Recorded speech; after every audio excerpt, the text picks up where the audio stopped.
ತನಿಖೆಯಿಂದ ಸಾಕಷ್ಟು ಸಾಕ್ಷ್ಯ ದೊರೆತಿದ್ರು ಕೂಡ ಲೋಕಾಯುಕ್ತ ಅಧಿಕಾರಿಗಳು ಆರೋಪಿನ ರಕ್ಷಣೆ ಮಾಡುವ ಹಿನ್ನೆಲೆಯಲ್ಲಿ ಮಾನ್ಯ ಜನಪ್ರತಿನಿಧಿಗಳ ವಿಶೇಷ ನ್ಯಾಯಾಲಯಕ್ಕೆ ಸುಳ್ಳು ಅಂತಿಮ ವರದಿಯನ್ನು ಸಲ್ಲಿಸಿದರು.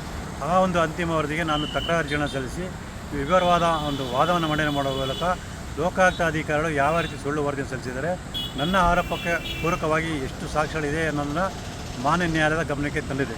ಈ ಹಿನ್ನೆಲೆಯಲ್ಲಿ ಮಾನ್ಯ ನ್ಯಾಯಾಲಯ ನಾಳೆ ಒಂದು ಆದೇಶ ಮಾಡುವಂಥ ಸಂದರ್ಭದಲ್ಲಿ ಜಾರಿ ನಿರ್ದೇಶನಾಲಯದವರು ಈ ದಿನ ತಕರಾರು ಅರ್ಜಿಯನ್ನು ಸಲ್ಲಿಸಿ ಅವರು ಕೂಡ ಈ ಲೋಕಾಯುಕ್ತ ಅಧಿಕಾರಿಗಳಿಗೆ ನಾವು ಸಾಕಷ್ಟು ಮಾಹಿತಿ ದಾಖಲಾತಿಗಳನ್ನು ಕೊಟ್ಟಿದ್ದು ಕೂಡ ಅವರನ್ನು ಪರಿಗಣಿಸಿಲ್ಲ. ಹೀಗಾಗಿ ಲೋಕಾಯುಕ್ತ ವರದಿಯನ್ನು ತಿರಸ್ಕರಿಸಬೇಕು ಅಂತ ಮನವಿ ಮಾಡ್ಕೊಂಡಿದ್ದಾರೆ. ಮಾನ್ಯ ನ್ಯಾಯಾಲಯ ನಾನು ಮತ್ತು ಜಾರಿ ನಿರ್ದೇಶನ ಮಾಡಿರ್ತಕ್ಕಂಥ ಒಂದು ಮನವಿಯನ್ನು ಪರಿಗಣಿಸಿ ಲೋಕಾಯುಕ್ತ ವರದಿಯನ್ನು ತಿರಸ್ಕರಿಸಿ ಒಂದು ಸೂಕ್ತ ಆದೇಶ ಮಾಡುವ ಮೂಲಕ ಈ ಆರೋಪಗಳಿಗೆ ಶಿಕ್ಷೆ ಕೊಡಿಸುವಂಥ ಕಾನೂನಾತ್ಮಕ ಅವಕಾಶವನ್ನು ನನಗೆ ಮಾಡಿಕೊಡುತ್ತೆ ಅನ್ನೋ ವಿಶ್ವಾಸ ನನಗಿದೆ. ತನಿಖೆಯಿಂದ ಸಾಕಷ್ಟು ಸಾಕ್ಷ್ಯ ದೊರೆತಿದ್ರು ಕೂಡ ಲೋಕಾಯುಕ್ತ ಅಧಿಕಾರಿಗಳು ಆರೋಪಿನ ರಕ್ಷಣೆ ಮಾಡುವ ಹಿನ್ನೆಲೆಯಲ್ಲಿ ಮಾನ್ಯ ಜನಪ್ರತಿನಿಧಿಗಳ ವಿಶೇಷ ನ್ಯಾಯಾಲಯಕ್ಕೆ ಸುಳ್ಳು ಅಂತಿಮ ವರದಿಯನ್ನು ಸಲ್ಲಿಸಿದರು.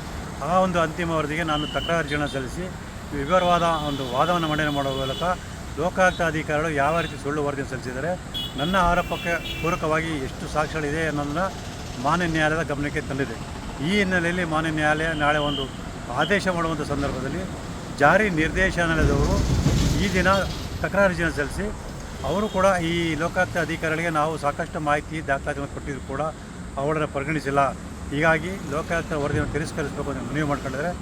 ಮಾನ್ಯ ನ್ಯಾಯಾಲಯ ನಾನು ಮತ್ತು ಜಾರಿ ನಿರ್ದೇಶನ ಮಾಡಿರ್ತಕ್ಕಂಥ ಒಂದು ಮನವಿಯನ್ನು ಪರಿಗಣಿಸಿ ಲೋಕಾಯುಕ್ತ ವರದಿಯನ್ನು ತಿರಸ್ಕರಿಸಿ ಒಂದು ಸೂಕ್ತ ಆದೇಶ ಮಾಡುವ ಮೂಲಕ ಈ ಆರೋಪಗಳಿಗೆ ಶಿಕ್ಷೆ ಕೊಡಿಸುವಂಥ ಕಾನೂನಾತ್ಮಕ ಅವಕಾಶವನ್ನು ನನಗೆ ಮಾಡಿಕೊಡುತ್ತೆ ಅನ್ನೋ ವಿಶ್ವಾಸ ನನಗಿದೆ.